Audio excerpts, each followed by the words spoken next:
At my son's wedding, his mother-in-law said loud enough for everyone to hear, "That's not a mother. That's a mistake in a dress." The bride laughed and clapped like a seal at feeding time. But my son didn't laugh. He stood up, called off the wedding in front of everyone, and did something that destroyed their family fortune the next day. Where are you watching from today? Drop your location in the comments below and hit that like and subscribe button. Now let me tell you how we got to this beautiful disaster, because honey, this story is about as sweet as revenge gets. 6 months before that glorious train wreck of a wedding, I was living my quiet little life in Cedar Falls, Iowa, thinking my biggest problem was whether to plant tulips or daffodils in my front garden. At 62, I'd perfected the art of being exactly what people expected. A widow living comfortably on my late husband's pension, driving my sensible Honda Civic, and making casseroles for church potlucks. What they didn't know was that my modest lifestyle was about as real as Jessica's future marriage was going to be. My son Tyler had been dating this Jessica Walsh for 8 months, and I'd met her exactly twice before she started planning their engagement, like she was organizing a military invasion. The first time was at Tyler's birthday dinner, where she spent the entire evening photographing her salad for something called Instagram, while asking me pointed questions about my financial security as I aged. Charming girl, really. The second meeting was when she brought her mother, Patricia Walsh, to get to know Tyler's family better. Patricia swept into my modest little house like she was touring a homeless shelter, making helpful suggestions about updating my decor and asking if I'd considered downsizing to something more manageable. Meanwhile, Jessica was in my kitchen opening cabinets and drawers like she was conducting a home inspection. "Mrs. Henderson," Patricia had said, settling into my late husband's recliner like she owned it, "we're just so thrilled that Tyler found someone who understands the importance of family support systems." She smiled that sharp little smile that wealthy women perfect by age 40.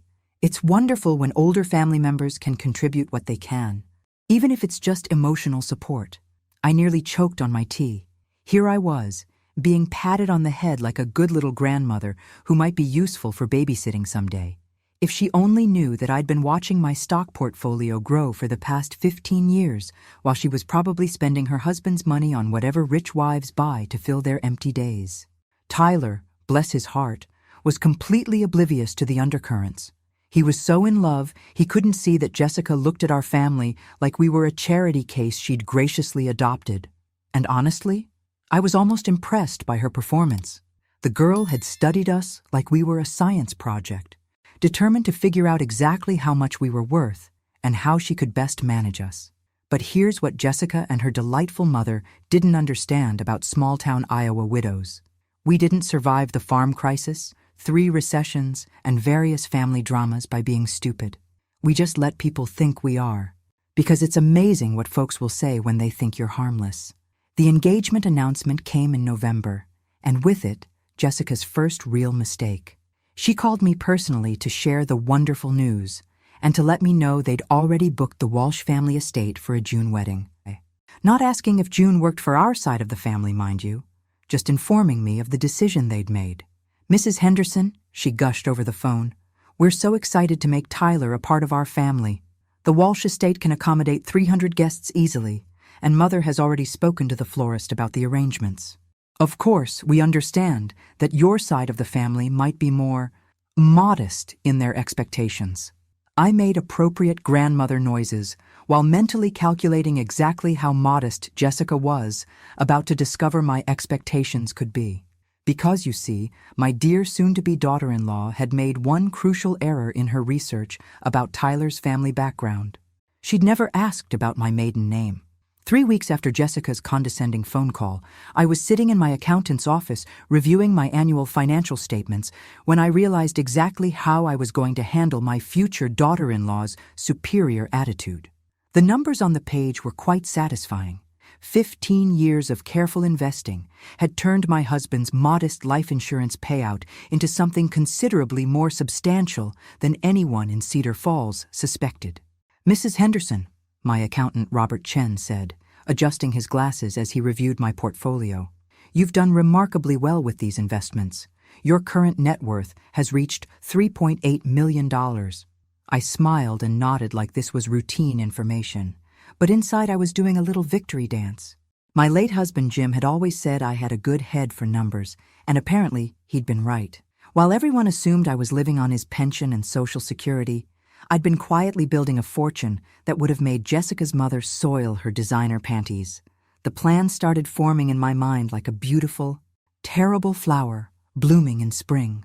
Tyler called that afternoon, voice bright with excitement. "Mom, Jessica's parents want to meet you properly before the wedding.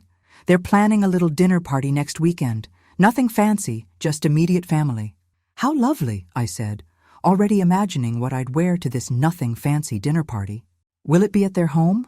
"Their estate, actually. Jessica says it's been in the family for generations. I guess they have quite a bit of property out in West Hills." Tyler paused. "Mom, I should probably mention that the Walshes are, well, they're pretty wealthy. Jessica's dad owns several businesses, and her mom comes from old money. I don't want you to feel uncomfortable or anything." Sweet boy. He was actually worried about me feeling out of place among rich people. If he only knew that I'd been getting investment advice from the same financial advisors who managed portfolios for half the wealthy families in Iowa. "I'm sure I'll be fine, dear," I assured him. "I'll just be myself." And that was exactly what I intended to do. The Walsh estate turned out to be one of those sprawling colonial mansions that screamed, "My great-grandfather made this fortune during the Industrial Revolution, and we've been coasting on it ever since." The circular driveway could have parked a dozen cars, and the front garden looked like something from a magazine spread about gracious living. I pulled up in my Honda Civic behind Tyler's modest Toyota, both of us looking like we'd gotten lost on the way to the servants' entrance. Jessica emerged from the front door wearing what I suspected was a $500 cocktail dress. Her smile so bright it could have powered the house's exterior lighting. "Mrs. Henderson," she called, air-kissing me like we were long-lost relatives. "Welcome to our family home. Mother and Daddy are so excited to meet you properly." The interior was all marble floors, crystal chandeliers, and the kind of furniture that costs more than most people's cars.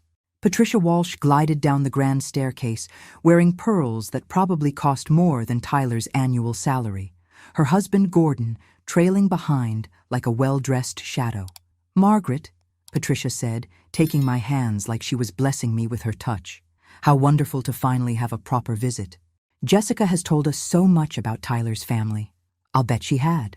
Dinner was served in a dining room that could have seated 20 people comfortably, though it was just the 6 of us around one end of their mahogany table.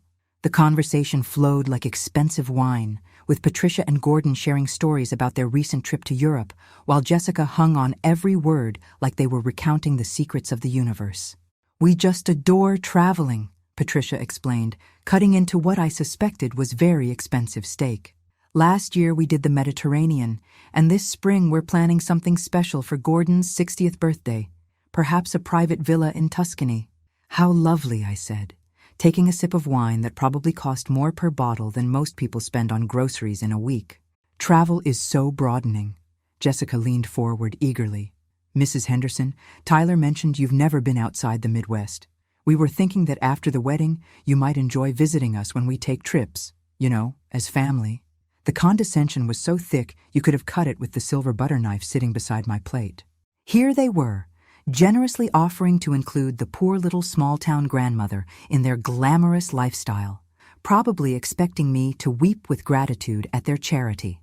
"That's very thoughtful," I replied, wondering how they'd react to learning that I'd been considering buying a vacation home in Florida with my investment returns.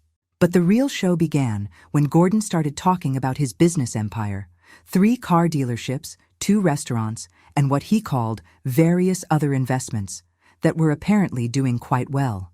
He had that particular swagger that wealthy men get when they're showing off for someone they consider beneath them, explaining market strategies and business principles like he was teaching a kindergarten class.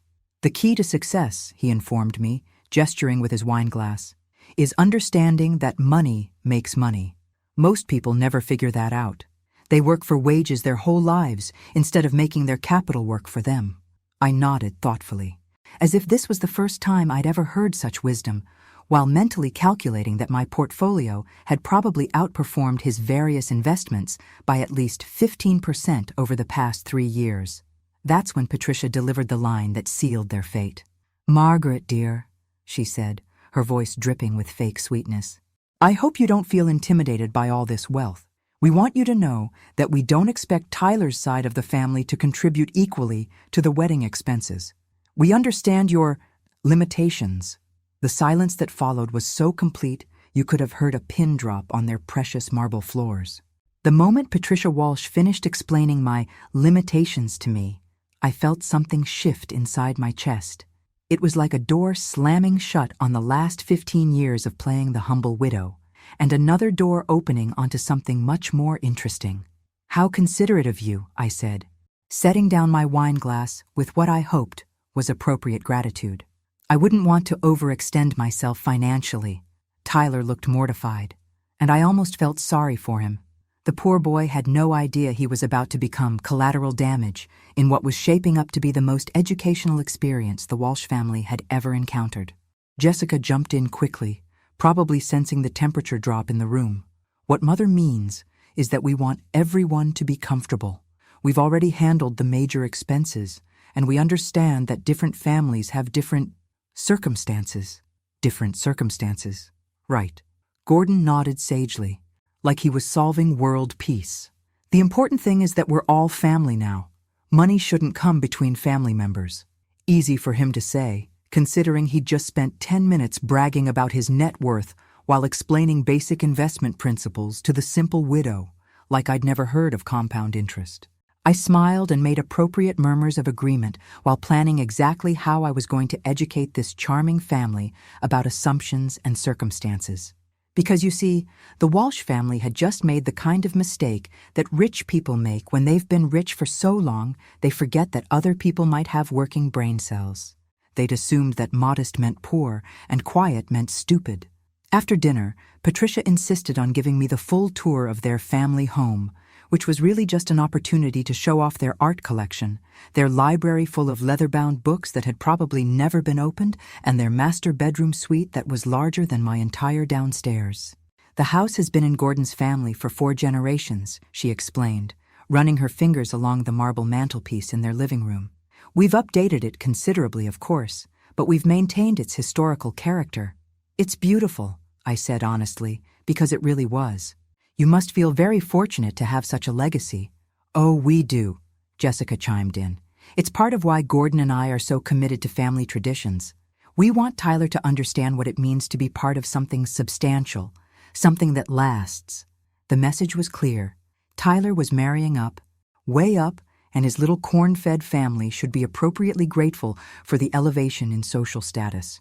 That's when I decided to start phase 1 of what I was already thinking of as Project Education. "Jessica, dear," I said, "I hope you won't think I'm being presumptuous, but I'd love to contribute something special to your wedding. Perhaps the rehearsal dinner? I know it's traditional for the groom's family to handle that." The 3 Walshes exchanged quick glances. Patricia's smile became just a touch more strained. "Margaret, that's so sweet of you to offer," she said carefully, "but the rehearsal dinner is already arranged. We thought it would be easier for us to handle all the details, given our experience with larger events."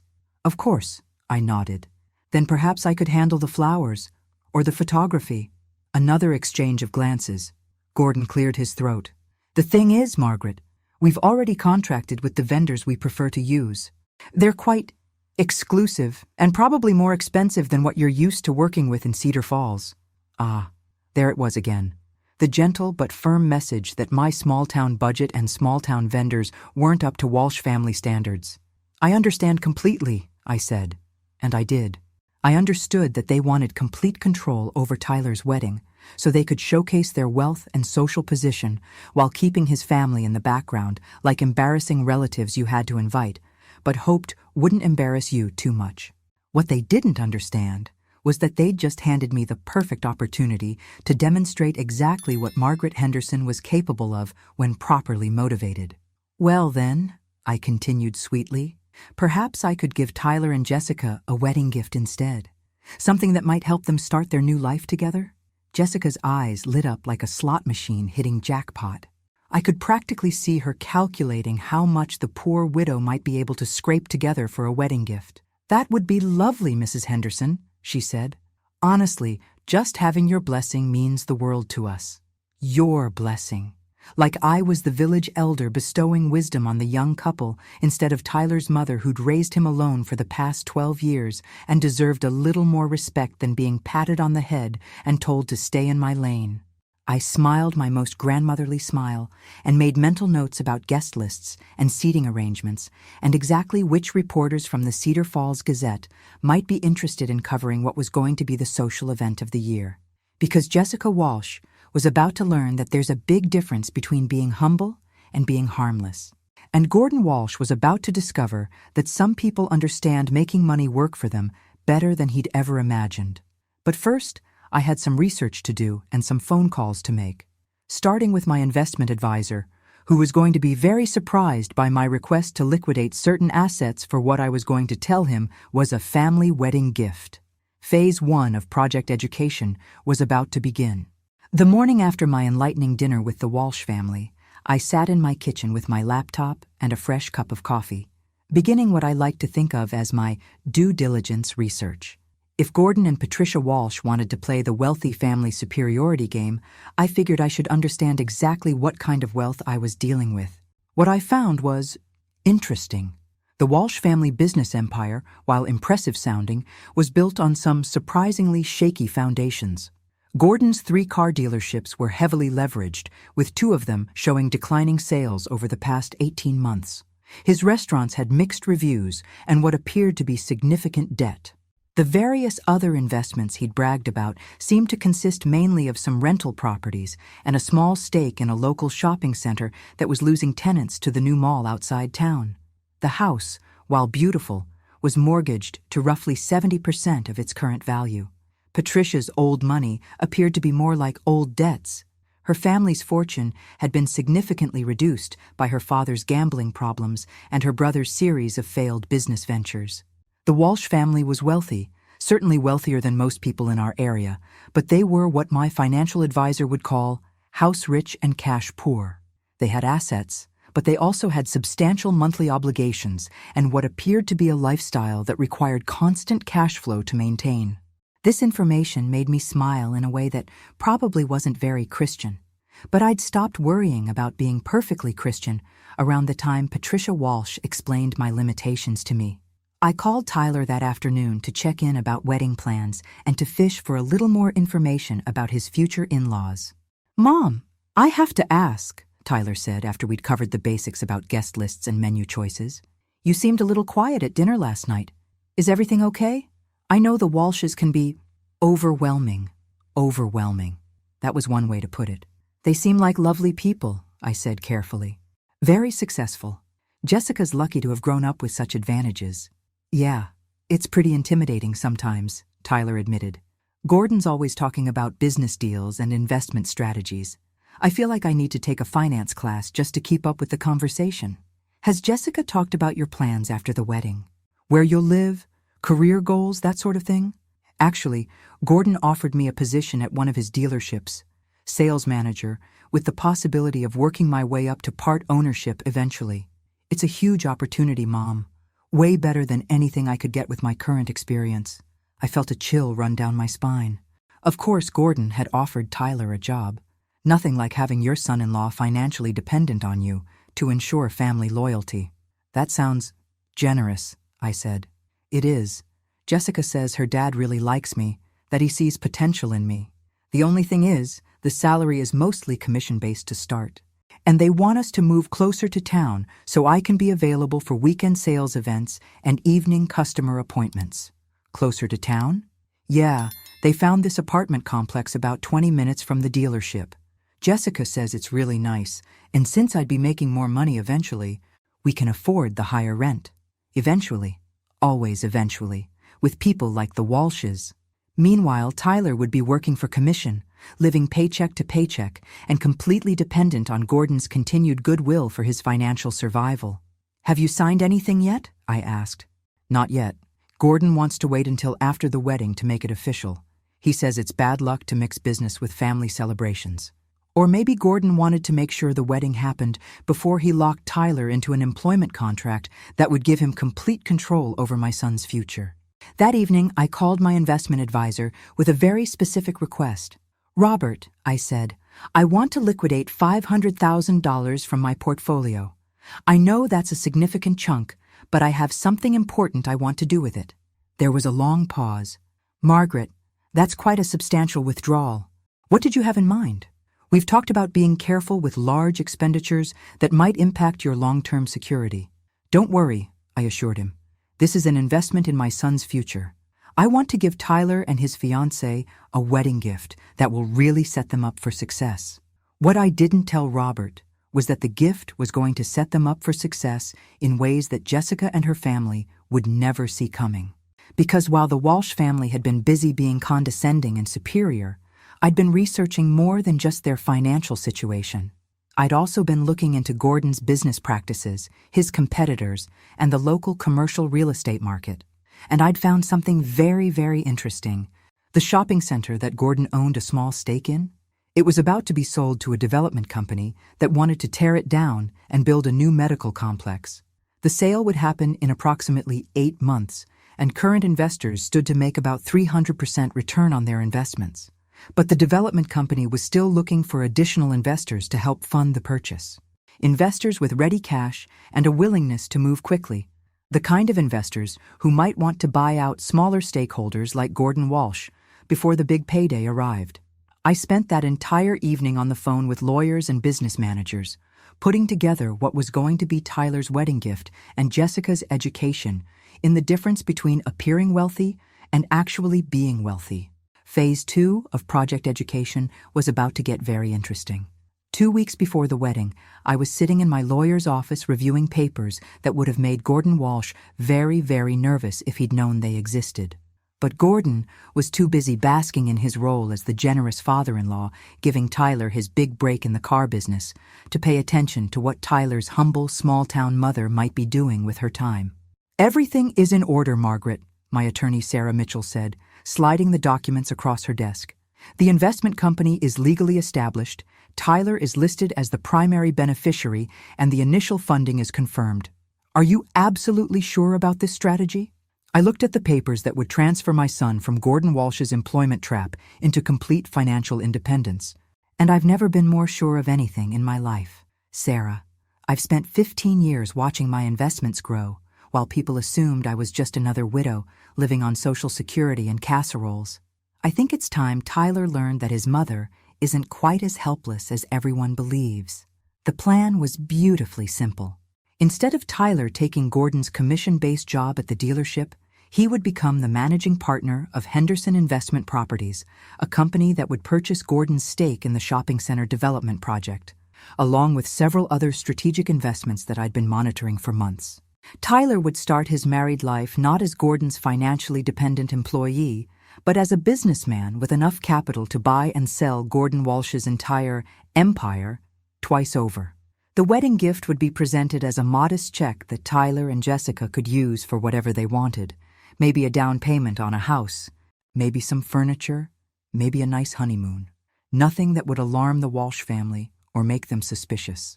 What they wouldn't know until several months after the wedding was that the modest check would be backed by a business structure that would make Tyler independently wealthy within 2 years. But first, I had a rehearsal dinner to attend. The Walsh family had indeed handled all the details for the rehearsal dinner, which was being held at the country club where Patricia and Gordon were members. The guest list was small, just immediate family and the wedding party, which meant I would be spending the evening being graciously tolerated by people who considered me a charity case. I spent considerable time choosing my outfit for this particular performance. Nothing too expensive looking, nothing that would contradict my carefully maintained image as the modest widow, but something nice enough to show that I was making an effort to fit in with their standards. I settled on a simple navy dress from a nice department store, paired with my grandmother's pearl necklace, the one real piece of jewelry I wore regularly, because it looked appropriately sentimental and modestly valuable. What none of them knew was that I'd had those pearls appraised years ago, and they were worth approximately $15,000. My grandmother had excellent taste in jewelry, even if she'd lived modestly, just like her granddaughter. The country club was exactly what I'd expected, all polished wood and leather chairs, and the kind of understated elegance that screamed, "We have so much money we don't need to prove it." Patricia had reserved the private dining room, and the table was set with china that probably cost more than most people's cars. I arrived precisely on time, carrying a modest gift bag containing a picture frame I'd purchased specifically for this occasion. Nothing too expensive, nothing that would seem presumptuous, just something appropriate for the mother of the groom to give to the happy couple. "Margaret!" Jessica squealed. Jessica, air kissing me like we were the closest of friends. "You look lovely. That necklace is so vintage." Vintage. Right. "Thank you, dear," I said, handing her the gift bag. "Just a little something for you and Tyler to remember this special time." She opened it immediately, of course, and her smile became just a touch more forced when she saw the simple silver frame. It's very sweet," she said, clearly calculating how quickly she could hide it in a closet after the wedding. Tyler hugged me warmly, looking handsome in his new suit, probably the most expensive clothing he'd ever owned, courtesy of the Walsh family's insistence on appropriate formal wear for their country club standards. "Thanks, Mom," he whispered. "I know this has all been kind of overwhelming. I really appreciate you being so flexible about everything." Flexible. Another interesting word choice. Gordon and Patricia held court at their end of the table, regaling the group with stories about other weddings they'd attended at the club, other social events, other demonstrations of their established place in local society. They were in their element, surrounded by the kind of people who understood the importance of appearances and social position. The conversation flowed along predictably elegant lines until Patricia asked me about my plans after the wedding. "Margaret, now that Tyler will be starting his new position and moving closer to town, you'll probably be rattling around in that big house all by yourself," she said with concern that sounded almost genuine. "Have you thought about downsizing? There are some lovely senior living communities that might be perfect for someone in your situation." Senior living communities. For someone in my situation. I smiled sweetly and took a sip of wine that probably cost more than my monthly grocery budget. "That's thoughtful of you to worry," I said. "Though I think I'll stay put for now. The house has so many memories and I'm quite comfortable there." "Of course," Gordon jumped in. "But as we get older, it's important to be practical about these things. Maintenance costs, property taxes, the burden of home ownership. Sometimes it makes more sense to let professionals handle those responsibilities." The burden of home ownership. Like I was some doddering old woman who couldn't figure out how to pay bills or call a repair service. "I'll certainly keep that in mind," I said, while mentally calculating that my house was paid off, worth approximately $180,000, and cost me less per month to maintain than most people spent on car payments. That's when Patricia delivered the line that confirmed everything I'd suspected about the Walsh family's opinion of Tyler's background. "You know," she said, reaching over to pat my hand like I was a confused child, "Jessica and Tyler want to have children fairly soon, and we'd love for their little ones to have a grandmother who can really contribute to their upbringing. Someone stable and appropriate." Appropriate. The word hung in the air like a challenge, and I felt my smile become sharp enough to cut glass. "I certainly hope I'll be able to contribute," I said quietly. What I didn't say was that my contribution to my future grandchildren's upbringing was going to include trust funds that would pay for their college educations, down payments on their first houses, and enough financial security to ensure they never had to depend on anyone's charity or condescension, including their other grandparents. But first, I had to get through this wedding without letting any of them see what was coming. The rehearsal dinner continued with toasts and well wishes and all the appropriate social rituals. I played my part perfectly, the grateful small-town mother-in-law, humble and appreciative of the Walsh family's gracious acceptance of Tyler into their social circle. What none of them could see was the envelope in my purse containing Tyler's real wedding gift, or the phone calls I'd be making the morning after the wedding to set in motion the chain of events that would change everything. Because tomorrow, Jessica Walsh would become Jessica Henderson, and she was about to discover exactly what that name was really worth. The morning of Tyler's wedding dawned bright and clear, which felt somehow inappropriate for what I knew was going to be one of the most dramatically satisfying days of my life. I'd spent the previous evening double-checking every detail of my plan while pressing my simple mother-of-the-groom dress, a modest blue ensemble that had cost exactly $89 at JCPenney and would help maintain my carefully crafted image for just a few more hours. What the Walsh family didn't know was that I'd spent the past week making phone calls that would fundamentally alter their financial landscape. But first, I had to survive this wedding without laughing out loud at the sheer audacity of people who thought they could patronize Margaret Henderson and get away with it. I arrived at the Walsh estate at 10 in the morning, as requested, carrying a wedding card containing what appeared to be a modest check for $5,000. Enough to seem generous from a small-town widow, but not so much as to raise suspicions about my actual financial capacity. What they couldn't see was the additional paperwork in my car that would transfer Tyler from Gordon's employee to Gordon's business competitor by Monday morning. The estate was buzzing with activity.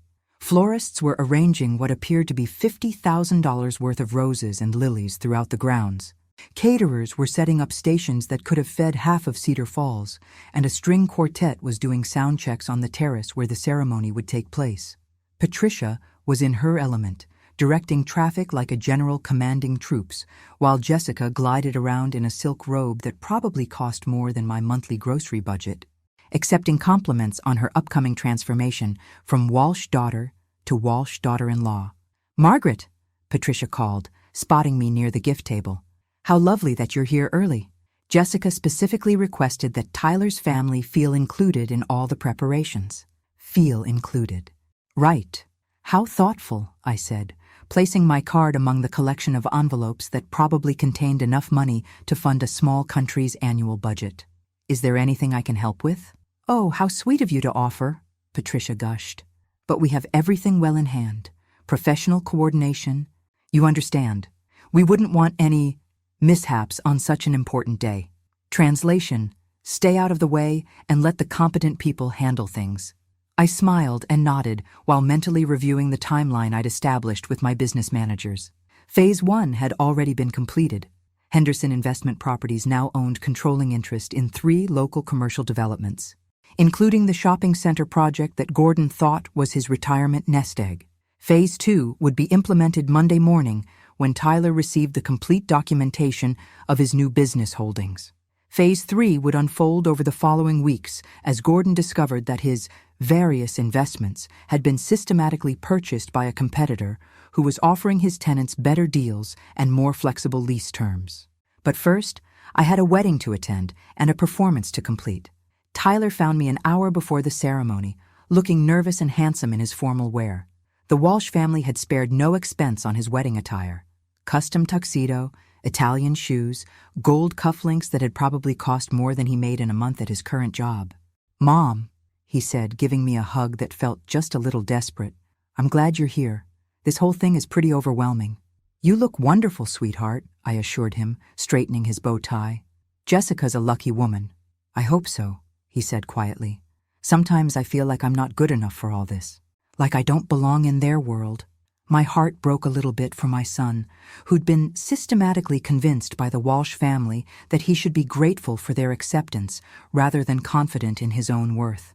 "Tyler," I said firmly, "you belong anywhere you choose to belong. Don't let anyone convince you otherwise." He smiled, but I could see the uncertainty in his eyes. The Walsh family had done a thorough job of making him feel like the poor relation who'd lucked into their golden circle. That was about to change in ways that would surprise everyone, including Tyler. The ceremony was set to begin at 4 o'clock, giving everyone time to complete their preparations and work themselves into the appropriate emotional state for what Patricia kept calling the social event of the season.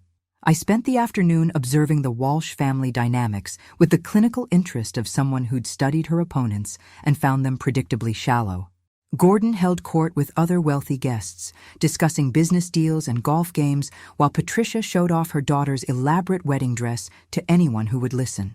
Jessica herself was the picture of bridal perfection, floating through the preparations like a princess who'd never doubted that the world would arrange itself around her desires.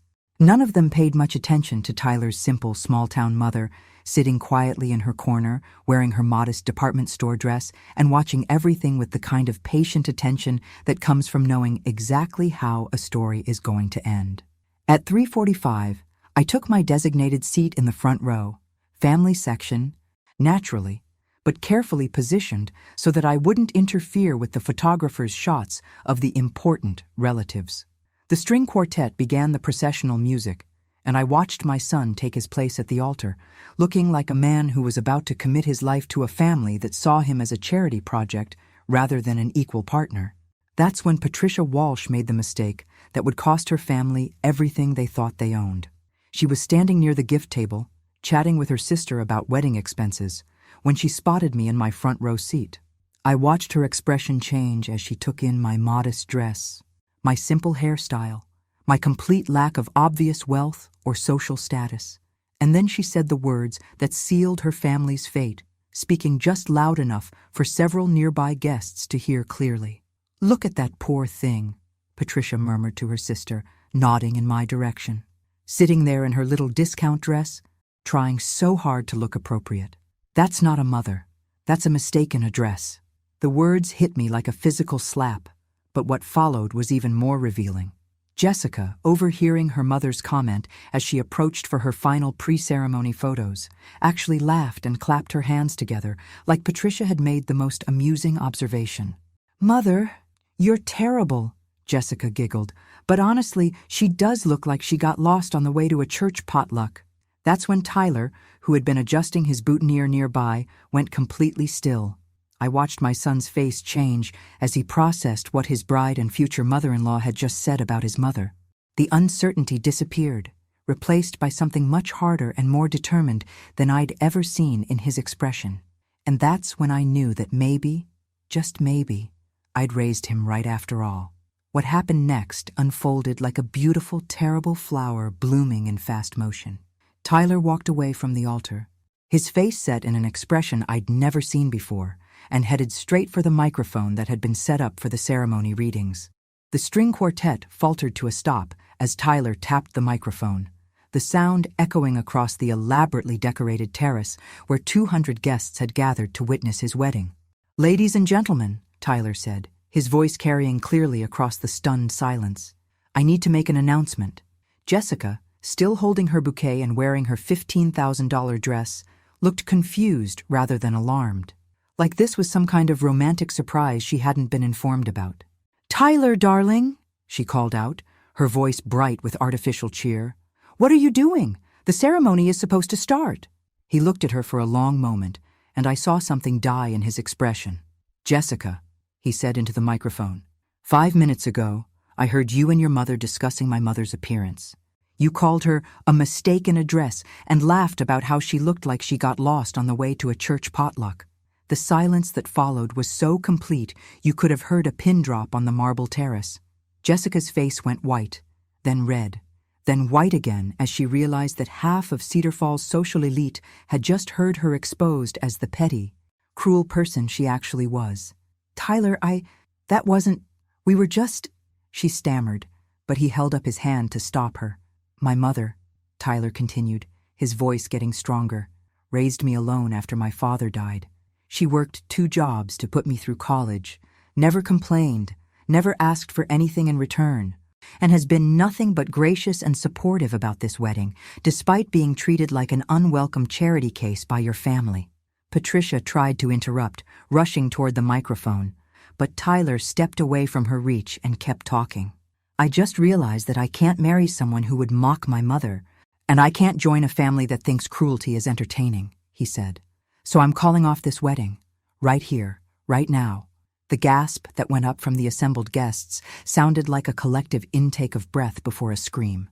Jessica dropped her bouquet and lunged toward him. "Tyler, you can't be serious. You're ruining everything over a stupid comment?" "I'm serious," he said quietly, removing his boutonniere and setting it on the gift table. "And it wasn't a stupid comment. It was who you really are when you think no one important is listening." That's when Gordon Walsh made his own crucial mistake. He stepped forward, his face red with embarrassment and rage, and pointed a finger at Tyler like he was disciplining a disobedient employee. "You ungrateful little nobody," Gordon snarled. "We've given you everything. A job, a future, acceptance into our family, and this is how you repay us? By humiliating my daughter in front of our friends?"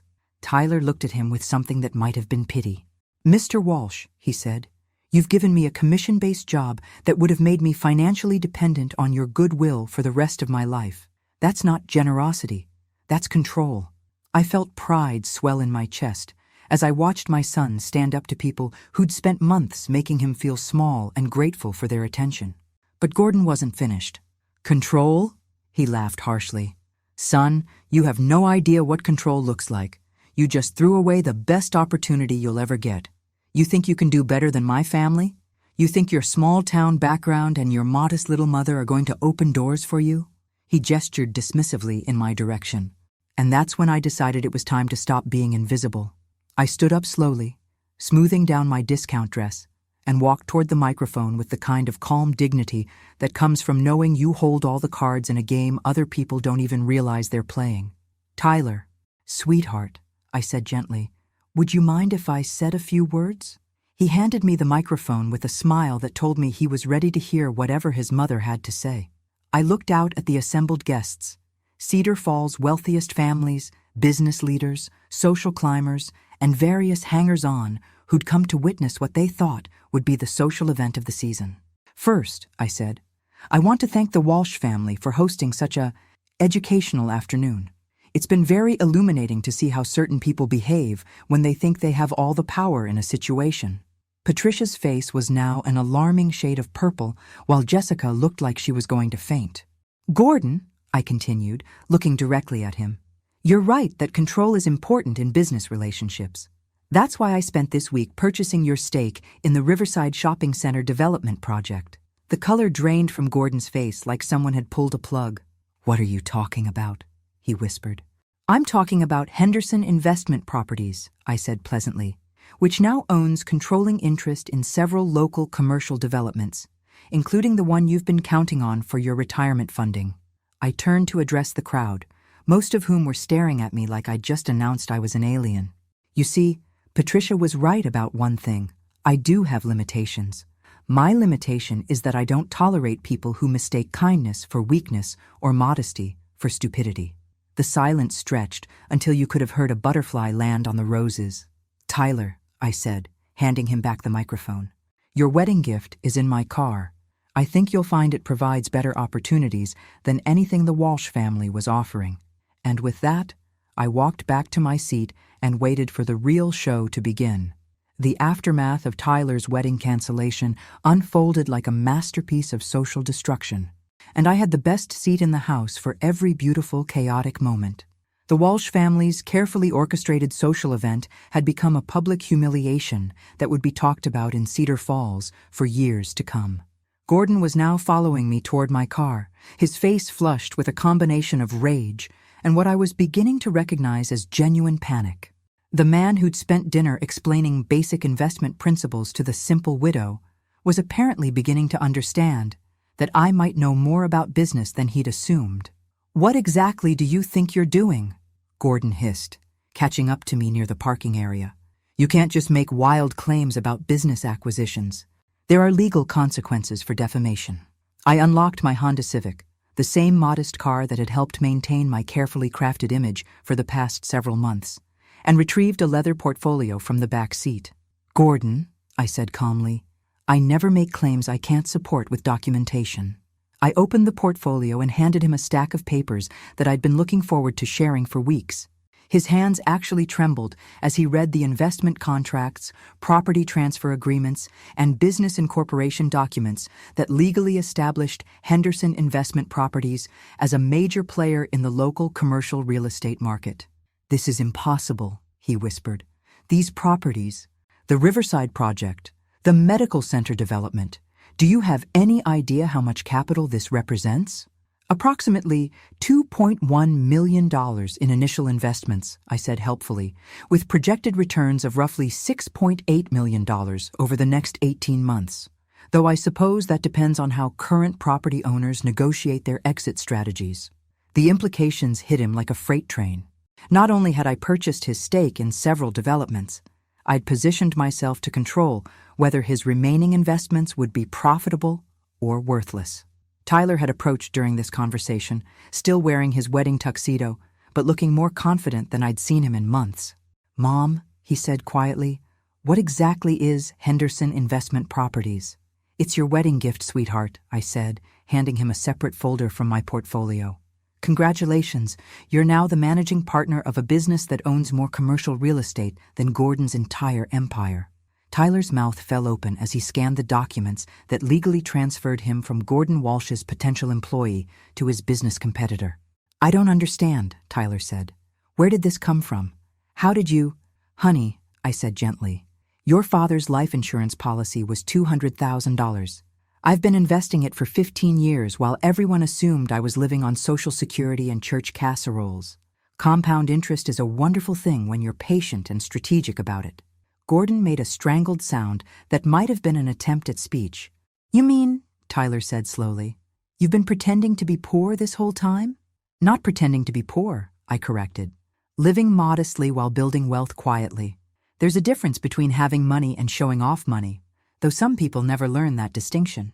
I looked meaningfully at Gordon, who was still clutching the business documents like they might disappear if he let go. "The beautiful thing about real estate investment," I continued conversationally, "is that it's not just about buying properties. It's about understanding market timing, development potential, and strategic positioning. For instance, did you know that the medical center development is expanding faster than originally projected?" Gordon's face went ashen. "What does that mean?" "It means they need more commercial space than they initially calculated. They're actively looking to buy out smaller investors at premium rates to accelerate their development timeline." I smiled, the kind of smile that probably wasn't very grandmotherly. Of course, Henderson Investment Properties is in a position to negotiate those buyout terms on behalf of all current investors. Being the majority stakeholder does have its advantages. That's when the full scope of Gordon's situation became clear to him. Not only had I bought his stake in the developments, I was now in position to control the sale terms that would determine whether his remaining investments made him money or cost him everything. "What do you want?" he asked, and for the first time, his voice held none of the condescending superiority I'd been hearing for months. "Want?" I laughed. "Gordon, I don't want anything from you. I never did. You and your family assumed I needed your acceptance, your financial opportunities, your social approval. But the truth is, I was perfectly happy before Jessica decided Tyler needed to be elevated to Walsh family standards." Tyler was reading through his business documents with an expression of growing amazement and pride. "Mom," he said, "this is incredible. But why didn't you tell me? Why did you let the Walsh family treat you like a poor relative they were generously tolerating?" I finished.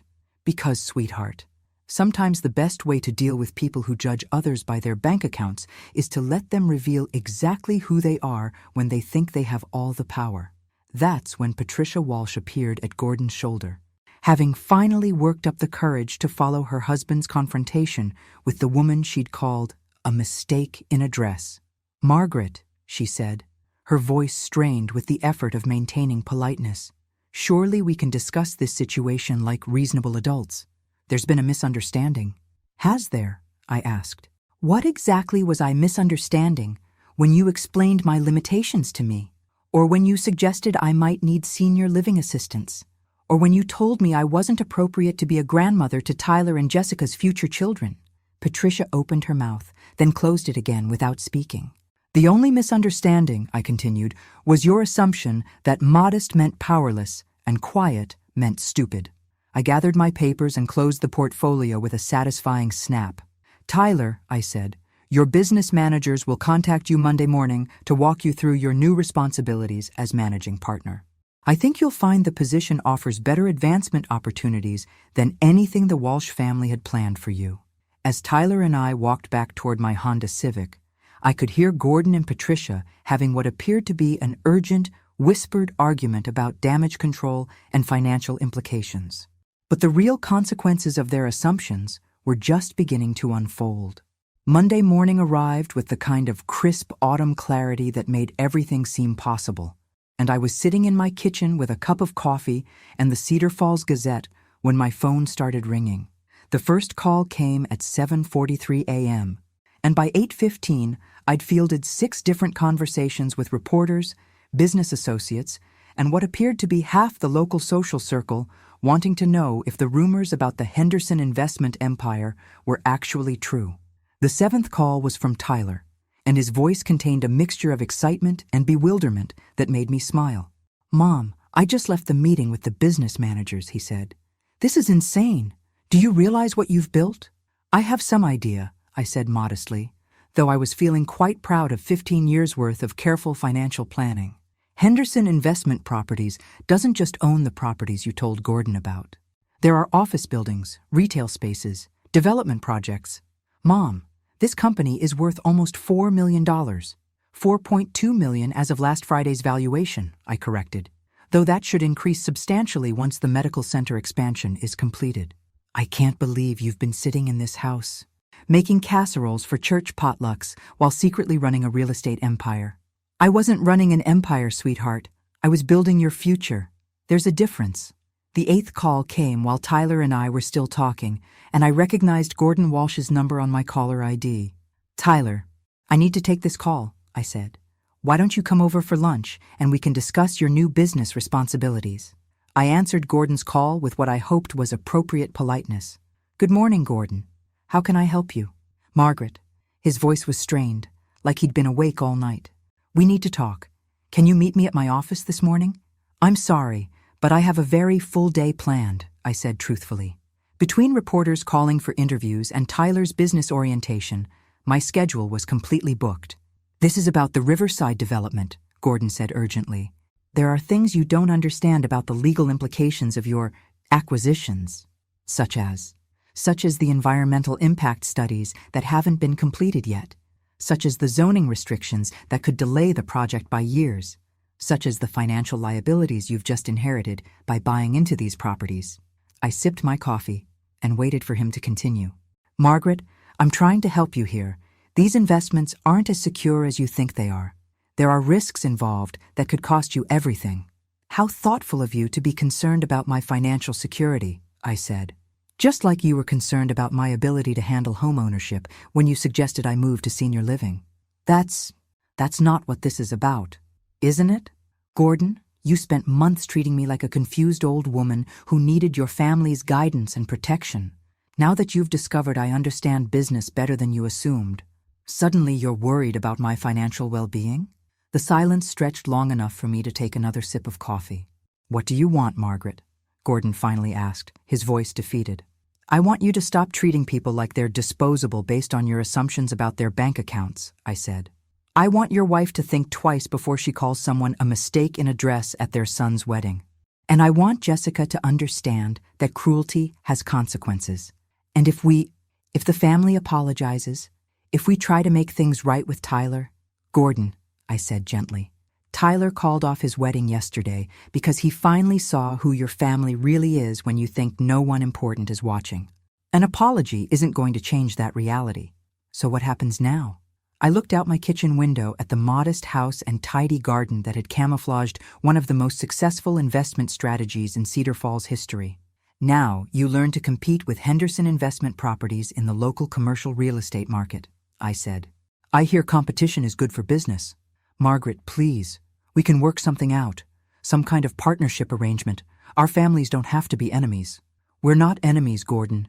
Enemies would require me to consider your family important enough to actively oppose. What we are is competitors." I heard him take a shaky breath. "The Riverside project," he said. "The medical center buyout. You could make millions from those deals." "Yes, I could. Tyler will actually, since he's the managing partner. And my stake in those projects will be worth whatever Henderson Investment Properties decides to offer when we negotiate the consolidated sale to the medical center. Market rates, of course, though market rates can vary significantly depending on how motivated sellers are. The implications hung in the air between us like a sword suspended by a thread. "How motivated do I need to be?" Gordon asked quietly. That's when I realized he still didn't understand what had actually happened. He thought this was about money, about business negotiations and profit margins. He thought I'd built a real estate empire to compete with his wealth. "Gordon," I said, "this was never about your money. This was about respect. Your family spent months making Tyler feel like he should be grateful for your acceptance. Like he wasn't good enough for your daughter, like I wasn't appropriate to be in your social circle. But we welcomed Tyler into the family. You offered him a commission-based job that would have made him financially dependent on your continued goodwill. You planned to control his future by controlling his income. That's not. Yes, it is. And when you discovered that Tyler's mother wasn't the poor widow you assumed, your first instinct was to threaten me with legal consequences and try to manipulate me with warnings about financial risks. I finished my coffee and set the cup down with a soft clink. The difference between us, Gordon, is that I spent 15 years building wealth to create opportunities for my son. You spent years using your wealth to control other people. Margaret, wait. Tyler is picking up his new company car this afternoon, I continued. Henderson Investment Properties provides its managing partner with appropriate transportation for business meetings. I believe he's selected something German and expensive. I could hear Gordon breathing heavily on the other end of the line.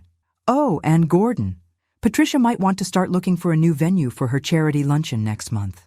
The country club lease is up for renewal, and Henderson Investment Properties just purchased the land their building sits on.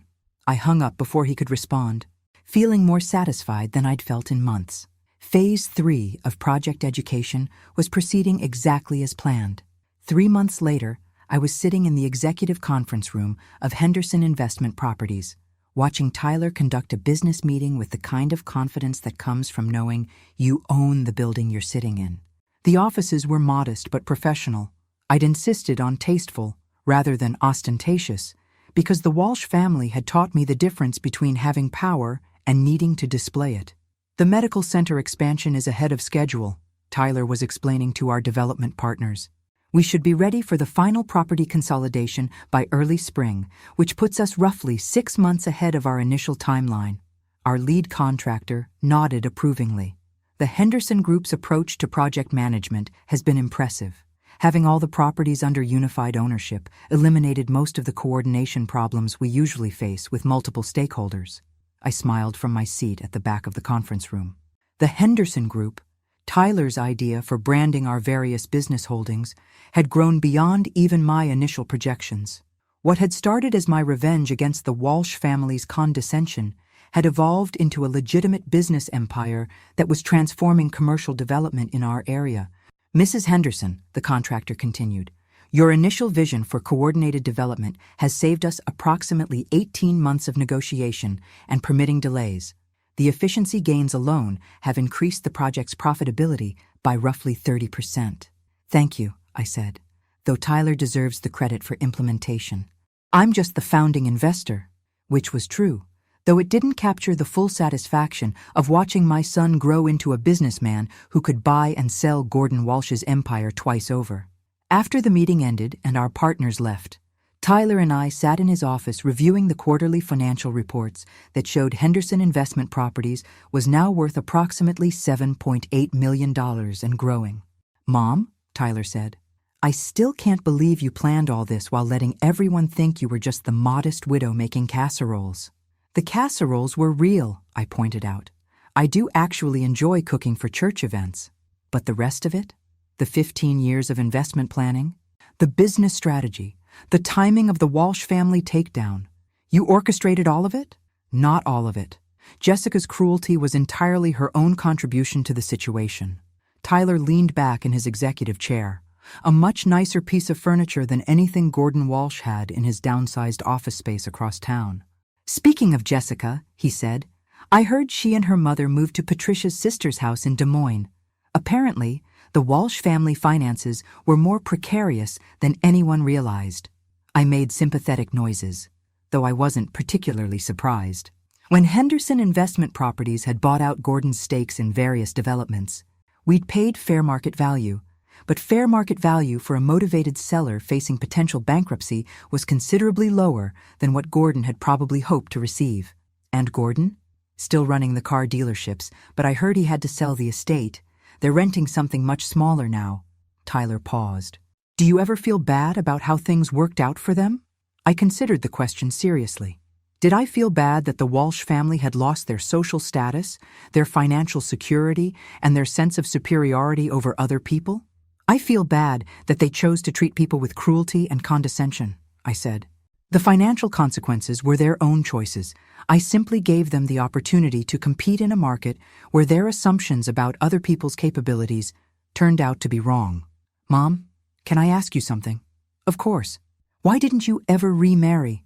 With your intelligence, your financial acumen, your ability to build all this, you could have had any life you wanted. The question caught me off guard because it touched on something I rarely allowed myself to think about. Tyler, I had the life I wanted. I had you. I had meaningful work. I had financial security and the freedom to make my own choices. Not everyone needs a partner to feel complete. But weren't you lonely? Sometimes, I admitted. But loneliness is temporary. Self-respect is permanent. I'd rather be lonely than settle for someone who didn't value what I had to offer. Tyler smiled. Like the Walsh family didn't value what our family had to offer? Exactly like that. My phone buzzed with a text message, and I glanced down to see a note from my real estate agent. The small house I'd been quietly considering, a charming cottage near the lake with a garden perfect for someone who'd earned the right to slow down and enjoy life, had just had its offer accepted. Tyler, I said, I have some news. I'm thinking about selling the house and buying something smaller. Really? Are you sure? That house has so many memories. Good memories, I agreed. But I think it's time to make some new ones. The cottage I'm buying has a guest house that's perfect for visiting grandchildren. Grandchildren? Tyler's eyebrows shot up. Mom, I just called off my wedding 3 months ago. I know. But you're young, successful, and now you own enough property to be very attractive to the right kind of woman. The right kind of woman? The kind who likes you for who you are, rather than who she thinks she can make you become. Tyler laughed. Any other wisdom from the secret millionaire who spent 15 years pretending to be poor? I stood up and smoothed down my dress, a much nicer one than I'd worn to the Walsh family rehearsal dinner, though still nothing flashy. Just this, I said. Never let anyone convince you that kindness is weakness, modesty is stupidity, or quiet strength is the same as powerlessness. And always remember that the best revenge isn't destroying your enemies. It's building something so successful that their opinions become irrelevant. Is that what this was? Revenge? No, sweetheart. This was justice. Revenge would have been cruel. Justice is simply allowing people to experience the consequences of their own choices. Tyler walked me to my new car, a sensible but comfortable sedan that reflected my actual financial position rather than the image I'd been maintaining, and gave me a hug that felt like coming home. Thank you, Mom, for all of it. For raising me right, for protecting me from people who would have used me, and for teaching me that real power comes from building something meaningful rather than just having money. As I drove home through the streets of Cedar Falls, I passed the Walsh family estate, which now had a for sale sign on its front lawn and an air of abandoned grandeur that would have made me sad if I didn't remember Patricia's comment about mistakes in dresses. Sometimes people create their own consequences, and the kindest thing you can do is step aside and let those consequences unfold naturally. I pulled into my driveway and sat for a moment, thinking about the journey from that condescending dinner party to today's successful business meeting. 15 years of careful planning, months of strategic patience, and one beautifully timed revelation had transformed not just my son's future, but our entire family's legacy. Margaret Henderson had started this story as a widow pretending to be poor. She was ending it as a businesswoman who'd proven that underestimating quiet strength was the most expensive mistake the Walsh family had ever made. And honestly, that felt like exactly the right ending. Thanks for listening. Don't forget to subscribe and feel free to share your story in the comments. Your voice matters.